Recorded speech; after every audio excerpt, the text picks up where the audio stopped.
자, 2단원 근대 개혁 운동으로 가보도록 하겠습니다. 자, 우리가 지난 시간에 위정척사와 그런 근대파와의 개화파의 어떤 갈등으로 대표적인 사건이 이모군란이라는 사건이 있었다. 그죠? 이모군란이 뭐 때문에 일어났지? 99인들이 별기군에 의해서 차별을 받으니까 근대화에 대해서 분노하게 되고, 그렇게 하다 보니까 흥선대원군이 재집권하게 되었다. 그래서 중전 민씨가 다시 돌아오기 위해서 어떻게 했다? 청나라를 등에 업고 오게 되는데, 명성황후가 청나라의 힘을 빌리다 보니까 이모군란이 진정시키는데 청나라가 우리나라의 내정 간섭이라든지 영향력을 많이 끼치게 되었다. 그리고 우리나라는 청나라나 일본에게 재물포 조약이나 이런 조약을 통해서 또 배상을 해야 했다. 자, 우리가 이렇게 이모군란을 정리했습니다. 자, 그리고 나서 또 우리나라에는 역시나 개화파들 안에서도 온건적인 개화파, 자, 우리 좀 천천히 가자, 점진적으로 가자, 유교를 수호해 가면서 서양 기술을 받아들이자라고 하는 온건적인 개화파가 있었나 하면, 급진적 개화파, 아니다, 일본 봐봐, 일본이 메이지 유신이라고 하는 근대화를 통해서 근대화에서 앞선 주자로 아시아의 선두 주자가 되었거든. 그러다 보니까 일본의 메이지 유신을 따라서 우리도 적극적으로 개화를 하자라고 하는 급진적인 개화파로 나뉘게 됩니다. 자, 이 온건 개화파다, 급진 개화파다라고 이렇게 디테일하게 배우는 거는 학교마다 편차가 있습니다. 일단 선생님은 종합적인 내용을 가지고 설명을 하는 것이기 때문에, 혹시나 학교에서 그냥 개화파가 있다, 개화파에서 급진 개화파의 김옥균 정도가 있다라고 배웠으면 그냥 그 정도만 기억하시면 됩니다. 알겠죠? 그래서 지금 선생님이 참고로 하고 있는 교재는 전 역사 교과서를 다 아우르는 교재로 설명을 하고 있기 때문에, 학교의 어떤 편차를, 특성을 보시고 학교에서 조금 수업을 한 부분들만 우리가 좀 눈여겨서 귀담아 들으시면 되겠습니다. 자, 이건 학교의 어떤 좀 차이가 있는 내용입니다. 온건 개화파와 급진 개화파로 나뉜다는 점. 하지만 뭐 또 고등학교 때 가면 또 다 배우게 됩니다. 좀 디테일하게. 자, 어쨌든 이런 급진 개화파들이 주도해서 자, 정변을 일으키게 되는데, 그것이 바로 갑신정변입니다. 급진 개화파의 대표적인 사람이 김옥균입니다. 김옥균. 자, 김옥균은 급진 개화파로서 일본과 자, 손을 잡습니다. 자, 일본과 선을 잡고 민씨 세력을 축출할 계획을 세운 일본에게 지원을 약속받고, 김옥균하고 일본이 서로 약속을 하고 갑신정변, 우정국 축하연, 즉 우체국을 여는 축하 파티 때 난을 일으켜서 정권을 잡는데 3일 동안 정권을 잡습니다. 그리고 14개조 정강을 발표하고 하는데, 이건 아주 고등학교 때 가면 또 자세하게 우리가 외우고 합니다. 자, 그래서 이거 지금 보면 뭐 조세제도를 개혁해라, 청에 대한 4대 관계를 청산해라 되어져 있는데, 청에 대한 4대 관계를 청산해라는 것은 일본의 지배력을 높이기 위해서, 청나라의 지배력을 약화시키기 위해서 넣은 조항이겠죠. 그죠? 자, 이런 14개조 정강을 발표하면서 3일 동안 정권을 잡는 갑신정변이 일어나게 됩니다. 하지만 실패.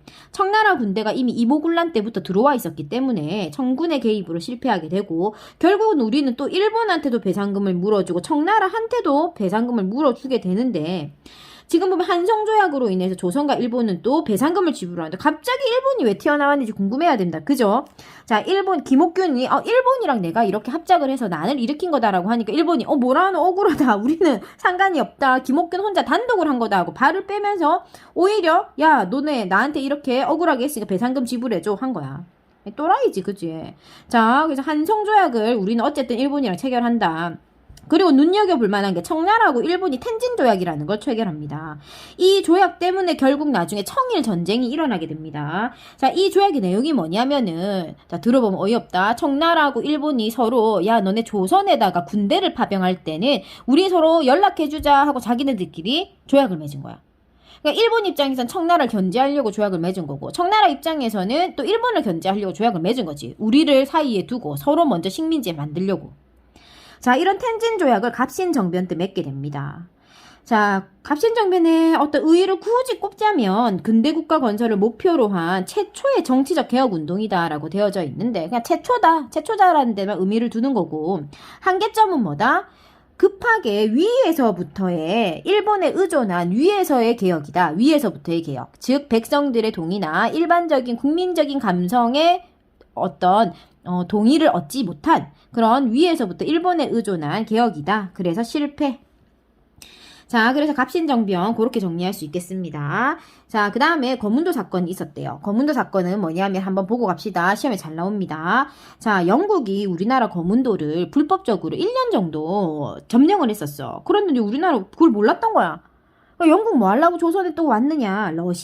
러시아를 견제하기 위해서. 우리나라 지도 한번 볼까? 우리나라가 있으면 요 위에 러시아가 있잖아. 그러니까 러시아가 조선까지 이렇게 먹게 되면 일본도 위협적이고, 그 다음에 영국의 입장에서도 러시아를 견제해야 되니까 우리나라 거문도를 불법적으로 점령했었던 거야.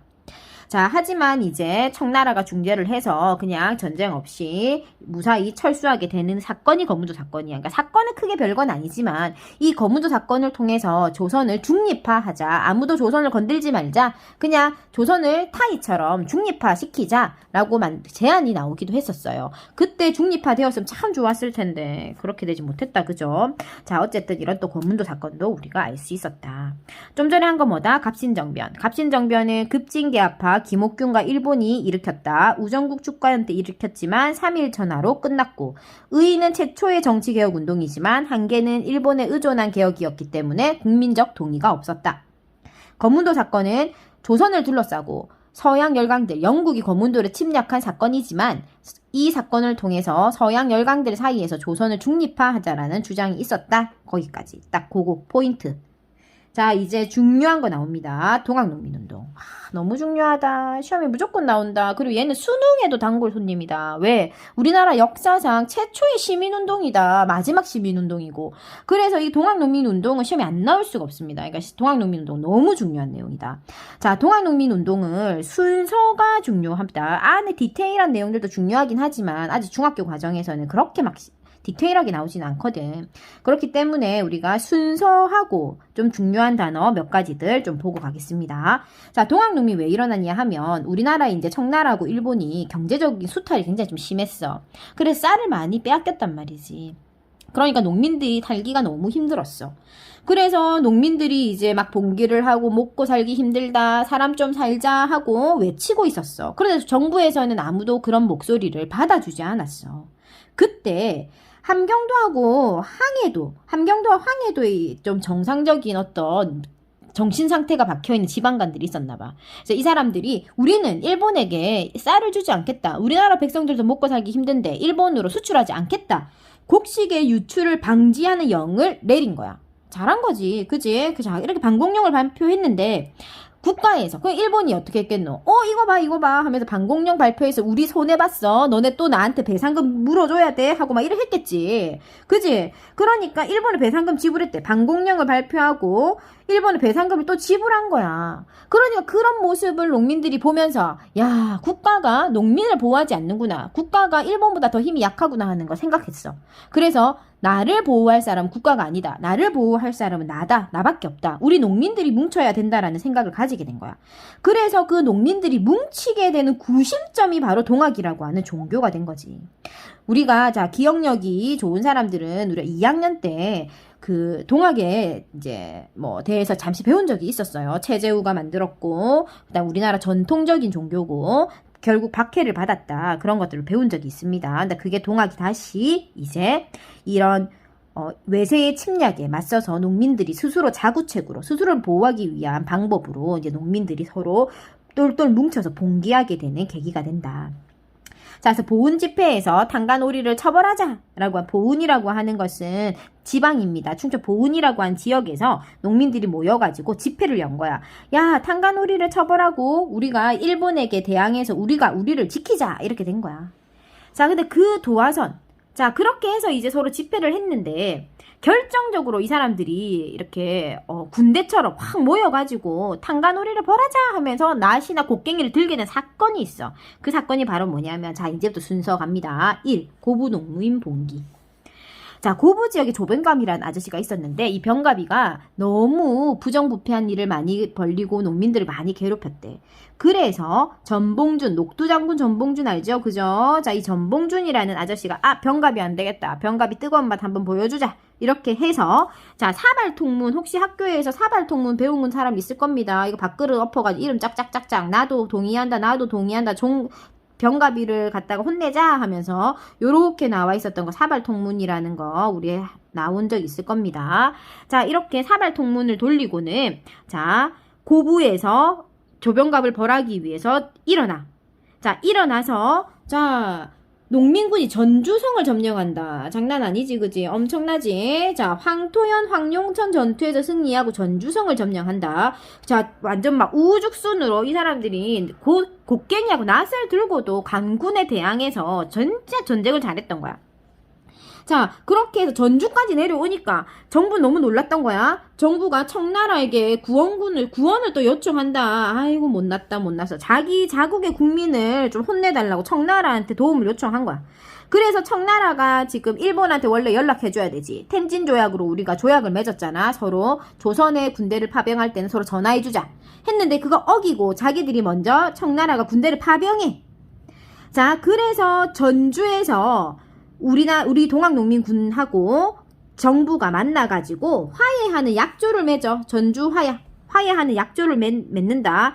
자, 이때 이제 직강소가 설치되는데 직강소는 뭐냐면 중요합니다. 알아두세요. 직강소는 농민들이 모여있는 단체가 직강소야. 이 단체인 직강소에서 중요하다 알아두세요. 폐정개혁안이라는 것을 만드는데 이 폐정개혁 안에 담겨있는 내용이 동학농민들이 주장하는 내용이야. 이 주장하는 폐정개혁안이 뒤에 나오는 갑오개혁 때 뭐 과부의 재가를 허용한다든지 신분제를 설폐한다든지 이런 내용들이 나중에 반영되기는 합니다. 정치적 개혁에 반영되긴 하지만 이때는 전주 화약 때 맺었던 폐정개혁안은 약속이 이행되지 않습니다. 나중에 뒤에 한 2개 정도 정치적 개혁에 쓰이긴 하지만 이때는 폐정개혁안 정부가 그냥 약조한다라고 말만 해놓고 지키지 않았던 거야. 자, 어쨌든 자 1차 동학농민운동은 왜 일어났다? 탐관오리를 벌하는 거야. 반봉건이야. 반봉건이란 건 뭐냐면 그 당시에 제도를 반대하는 거지. 반봉건적인 어떤 주장을 하면서 고부군수 조병갑을 벌하면서 일어났어. 그래서 황토현, 황룡천 전투에서 승리하고 전주성까지 점령하는데 전주에서 정부와 화약을 맺는다. 자, 그 화약을 맺을 때 어떤 안을 제시했다고? 직강소에서 만든 폐정개혁안을 제시했다. 그리고 정부가 그걸 받아들이기로 하고 해산. 여기까지가 1차 끝. 자, 그리고 2차는 왜 일어나냐 하면 아까 텐진 조약을 청나라가 어겼지. 자, 그래서 화가 난 일본이 청나라하고 한판 붙는다. 그래서 청일전쟁이 발발한다. 청일전쟁. 자, 청일전쟁 발발했는데 예상외로 일본이 승리한다. 자, 이 청일전쟁에서 일본이 승리하게 되고 일본이 이제 청나라가 조선에서의 지배력이 완전히 약해지고 나가 떨어진 거잖아. 그지? 니 조선을 사이에 두고 청하고 일본이 붙었는데 청나라가 완전 졌어. 이제 청나라는 더 이상 조선에 들어올 수가 없어. 그래서 일본이 신난다 하면서 들어와서 경복궁을 군대로 쫙 둘러싸는 거야. 경복궁을 군대로 쫙 둘러싸고는 자, 우리를 위협하기 시작해. 그러니까 이제 동학농민 1차 때 많은 효과를 거두었던 동학농민군이 우리가 또 국가를 구하자, 나라를 구하자 해서 2차로 일본 반외세, 일본을 벌할 것을 주장하면서 일어나게 되는데 자, 아쉽게도 곡괭이하고 낫을 든 농민들이 총을 들고 있는 일본 부대를 이길 수는 없었어. 그래서 공주 우금치 전투에서 완전히 패배하게 됩니다. 자, 이렇게 이제 1차, 2차로 나누어서 동학농민이 일어나는데 1차 때가 반봉건, 2차 때가 반외세라는 거 주장하는 바가 달랐습니다. 하지만 굉장히 뜻깊은 시민운동이기 때문에 시험에 굉장히 잘 나옵니다. 무조건 나옵니다. 꼭 기억하셔야 됩니다. 순서로 기억하시고 중요한 포인트 단어들. 그리고 1차의 목표는 반봉건, 2차의 목표는 반외세. 이런 식으로 나누어서 반드시 암기하시기 바랍니다. 자, 그 다음 이제 갑오개혁으로 갑니다. 자, 이제 일본이 이제 우리나라를 완전히 지금 청나라가 이제 물러갔으니까 자기 이제 살판 난 거야. 자, 그래서 일본이 조선한테 야, 친일파들로 해가지고 내정개혁, 너희 정치적으로 개혁 좀 해라. 그렇게 해서 그러니까 조선이 싫다. 왜 니 내한테 개혁을 하라 말하고 하면서 우리가 알아서 할게 하면서 교정청이라고 하는 곳을 만들었어. 그래서 교정청에서 우리가 자주적으로 정치적 개혁을 하려고 했더니 경복궁에 이제 군대를 데리고 들어와가지고 니 내 말 들으라 하면서 교정청을 없애고 기몽집이라고 하는 사람을 필두로 해서 궁극기무처라고 하는 기관을 다시 만들어. 그러니까 원래 우리나라가 만들었던 건 교정청인데 일본 사람들이 와서 친일파들을 내세워서 기몽집과 같은 사람들을 내세워서 궁극기무처라고 하는 어떤 근대화 기구를 만든다. 그래서 이 궁극기무처에서 일으킨 개혁이 1차 가보개혁이다. 자, 이 가보개혁 때 보면 과거제를 폐지했다, 신분제 폐지했다, 가부의 재가를 허용했다 이런 말 나오지, 그지? 여기서 가부 재가를 허용한 게 바로 동학농민에서 나온 패전개혁안에서 가지고 온 거다. 자, 어쨌든 이렇게 1차 가보개혁이 우리가 일본의 주도하에 우리의 의견하고는 전혀 상관없이 이루어지게 된다. 자, 그리고 이런 가보개혁의 내용이 담겨져 있는 종이가 뭐다? 홍범 14조다. 홍범 14조라고 하는 서류에 이런 가보개혁의 내용들이 담겨져 있었는데, 가보개혁의 내용을 잘 살펴보면 군사적인 개혁은 전혀 없고 토지적인 개혁도 전혀 없다. 이런 내용만 살펴봐도 가보개혁은 친일적인 개혁이다. 조선을 위한 개혁이 아니라 일본을 위한 개혁이었구나 하는 것을 알 수 있고 그렇게 많은 효과를 보지는 못했다. 자, 어쨌든 이제 이때부터가 이제 서서히 이제 일본의 어떤 검은 마수가 펼쳐지고 있습니다. 그죠? 자, 그리고 이제 삼국 간섭으로 가겠습니다. 삼국 간섭은 어떤 내용이냐 하면, 자, 삼국, 세 나라가 간섭을 했다라는 거야. 세 나라가 누구누구냐 하면, 러시아, 프랑스, 독. 러프독이다. 러시아, 프랑스, 독. 세 나라지. 그래서 삼국. 삼국이 간섭했는데 누구한테 간섭했냐면, 일본한테 간섭을 했어. 아까 청일전쟁에서 일본이 승리했잖아. 그때 청나라로부터 라오동반도를 빼앗아 온 거야. 그런데 러시아나 프랑스, 독일 입장에서 일본의 덩치가 너무 커지는 건 싫거든. 배 아프거든. 그러니까 이제 일본한테 압력을 행사했어. 야, 니 돌려줘. 청나라한테 라오동반도 빨리 돌려줘. 하고 말을 한 거야. 그러니까 일본이 깨갱하고는 라오동반도를 돌려주는 거야. 이런 삼국 간섭은 우리나라하고 뭐 상관 있나 싶은데 이런 삼국 간섭이 우리나라한테 영향을 끼친다. 어떤 영향을 끼치냐면 이걸 누가 보고 있었다? 명성황후가 딱 보고 있었던 거야. 오, 이것 봐라. 일본이 러시아한테 꼼짝을 못하네. 그러면 지금 일본이 우리나라에 와서 횡포를 부리고 있는데 그렇다면 러시아를 끌어들이자. 그래서 이 삼국 간섭으로 우리나라에 친러파가 생기게 된다. 친러파. 명성황후가 러시아를 끌어들이려고 해. 그럼 또 그거를 갖다가 또 일본이 금세 알아챘겠지. 그지? 그래서 명성황후를 죽여버렸는데 그 죽인 사건이 바로 을미사변이다.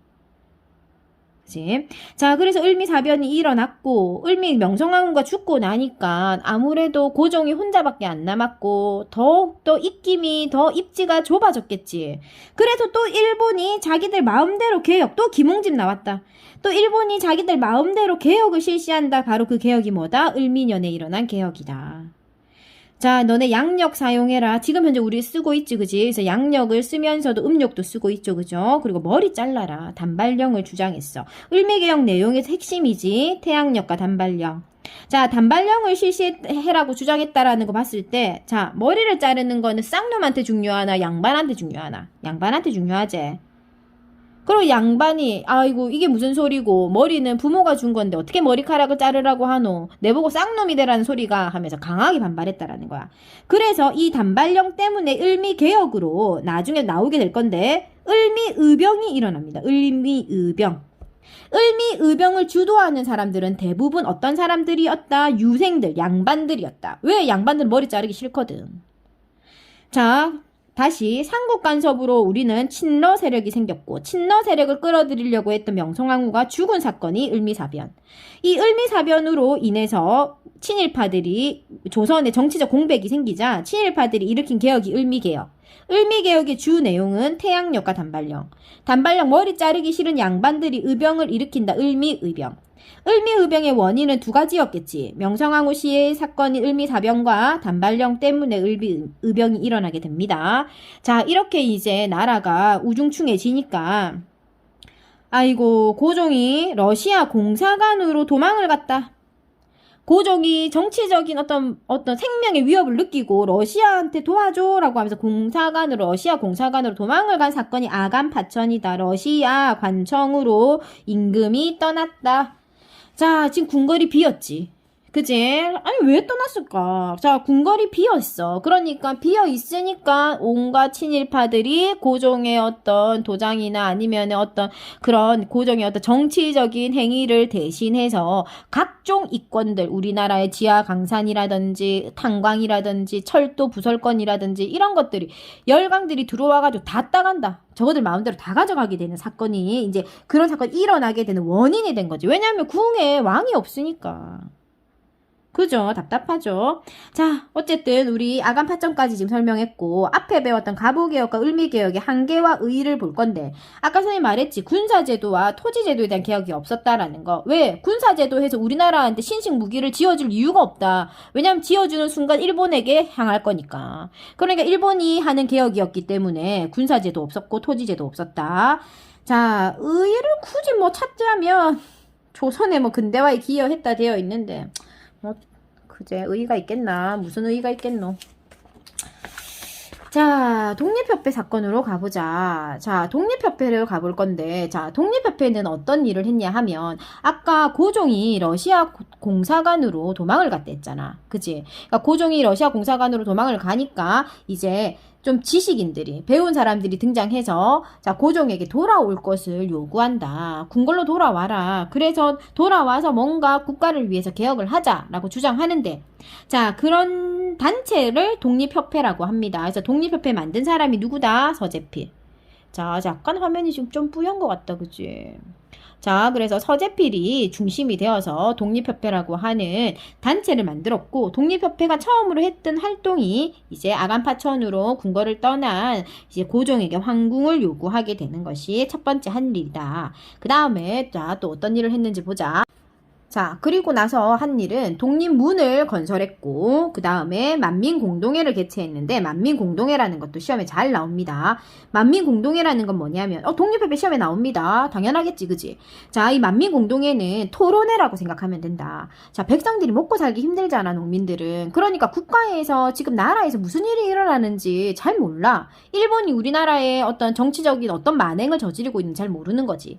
그래서, 이제 시장에 사람들이 제일 많이 모이잖아. 그러니까 장이 열리는 날, 이런 이제 지도자들이 나가가지고, 연단을 만들고 강당에 올라가가지고 연설을 하는 거야. 뭐 일본이 우리나라 뭐 명성황후를 시해했고 아니면은 뭐 또 무슨 가부개혁이나 이런 개혁을 했지만 친일적인 개혁이었고 그러니까 세상 돌아가는 이야기들을 해주는 거야. 만민공동회에서. 그러니까 그걸 해주면서 왔다 갔다 하는 사람들이 들으면서 아이고 죽일 놈들 뭐 일본 놈들 죽일 놈들이네 우리나라 이제 어쩌노 하고 이제 그런 세상 돌아가는 이야기를 시민들에게 알려줌으로써 자 국민들이 계층에 상관없이 그런 일본에 대한 어떤 만행을 알 수 있고 또는 국가를 위해서 뭔가 해야 되겠다라는 하는 의식을 고취시킬 수 있었던 거지. 그러니까 일본 입장에서는 이런 행동들이 다 하나같이 가시 같았겠지. 그래서 이 사람들을 없애게 되는데 어떤 식으로 없애냐 하면 황국협회라고 하는 깡패 집단을 만들어. 그래서 그 사람들을 황국협회는 이름만 이제 만들어가지고 그 사람들을 시장에 이제 막 토론회 하고 있으니까 거기 가가지고 의자 던지고 막 만행을 부린 거야. 못하게끔. 그래서 싸움이 붙어가지고 경찰에게 모조리 다 잡혀갔는데 황국협회는 풀려나고 독립협회는 좀 불온한 단체다라고 해서 강제로 해산되는 그런 어떤 이제 수모를 겪게 됩니다. 하지만 의의가 있죠, 그죠? 자, 열강의 이권 침탈을 저지할 수 있었다. 아까 이제 고종이 궁궐을 비우고 있었기 때문에 각종 서양 열강들이 들어와가지고 광산 채굴권이나 뭐 또는 철도를 부설한다거나 이런 것들을 다 도장 찍어 갔단 말이지. 근데 이제 다시 고종이 돌아옴으로 해서 그런 것들을 조금 더 좀 저지할 수 있었다. 자, 그 다음에 애국계몽 운동으로 계승되었다. 애국계몽 운동이 뭐냐 하면 국민을 가르치는 거야. 그러니까 무지몽매한 국민들을 깨우치게 하고 가르침으로써 국가를 다시 바로잡는데 초석이 돼야 되는 거지. 그지? 자, 이렇게 우리가 독립협회라는 단체가 있었고 활동은 서재필이라는 사람의 지원을 받아서 신문도 만들고 독립문도 만들고 만민공동회 활동도 했다. 그지? 반드시 기억해야 됩니다. 자, 그 다음에 이제, 고종이 돌아옵니다. 자, 고종이 돌아온다. 자, 고종이 돌아와서 무엇을 하냐 하면, 나는 황제다라고 말하면서 우리나라 이제 칭호를 조선이 아니라 대한제국, 황제가 있는 나라다라고 발표를 합니다. 발표하면 뭐하노? 다 친일파인데. 아무도 지 편이 없는데. 그래서 광무개혁이라는 걸 추진하는데, 내용은 아주 좋습니다. 개혁 보면은 우리나라 황제가 있으니까 우리나라 도움이 되는 내용들밖에 없어. 군사도 개편해라, 땅도 개편해라, 근대적인 회사도 만들자, 상공업을 진흥시키자, 학교 만들자 하면서 좋은 내용 다 들어가 있어. 하지만 이 개혁을 지지해줄 수 있는 세력이 없었기 때문에 이미 다 정권은 친일파로 다 짜여져 있었어. 자, 그렇기 때문에 이 개혁은 실패할 수밖에 없었고, 그리고 고종의 치명적인 단점이 있었다. 그게 뭐였냐 하면, 그 당시에 근대화라고 이야기하려면 모두 다 입헌군주제를 하던 시기야. 우리가 나중에 세계사 시간에도 언급하게 되겠지만, 근대화라는 것은 국왕이 정권을 내려놓고 시민들이 정치에 참여하는 형태가 되어야 해. 그래서 시민들이 의회를 만들고 그 의회에서 정치를 하는 형태가 바로 입헌군주제인데, 고종도 그걸 알고 있었어. 독립협회에서 헌의육조를 통해서 우리 입헌군주대로 나아가자라고 정치적 개혁을 하자라고 했지만 그 권한을 내려놓기 싫었던 거지. 그래서 자신을 지지해줄 수 있는 그런 근대적 세력하고는 결탁하기 싫어. 왜냐하면 강력한 황제의 권한을 가지고 싶거든. 그래서 그런 사람들을 외면하고 독립협회 해산시켜버리고 자기 편을 들어줄 사람이 아무도 없는 그런 친일파들로 둘러싸여 있는 궁궐에서 왕권을, 황제권을 강화하겠다라면서 혼자서 아무리 외쳐봤자 아무도 도와줄 사람이 없는 거지. 자, 그래서 결국은 황제권 강화에 너무 치중하다 보니까 자, 어떤 한계점이 있었고, 그래서 결국 광무개혁은 실패. 자, 이렇게 우리가 근대적 개혁운동에 대해서 배워봤거든. 자, 지금 개혁운동 세 가지가 나왔어요. 가보개혁, 을미개혁, 광무개혁이 나왔는데 우리가 주도적으로 한 건 광무개혁밖에 없어요. 하지만 광무개혁이 일어난 시기 자체가 이제 너무 일본에 의해서 어떤 친일이 많이 이제 시작되고 난 이후였기 때문에 개혁이 실패할 수밖에 없었고, 가부개혁이나 을미개혁 자체는 일본에 의한 근대적 개혁이긴 하지만 일본에게 도움이 되는 근대적 개혁이었기 때문에 우리가 뭐 올바르다라고 보기는 힘들다. 하지만 그런 개혁들이 우리 역사이기 때문에 개혁들의 의의라든지 내용이라든지 이런 것들 반드시 알아두도록 합니다. 알겠죠? 자, 그럼 우리 다음 시간에 또 3단원에서 보겠습니다.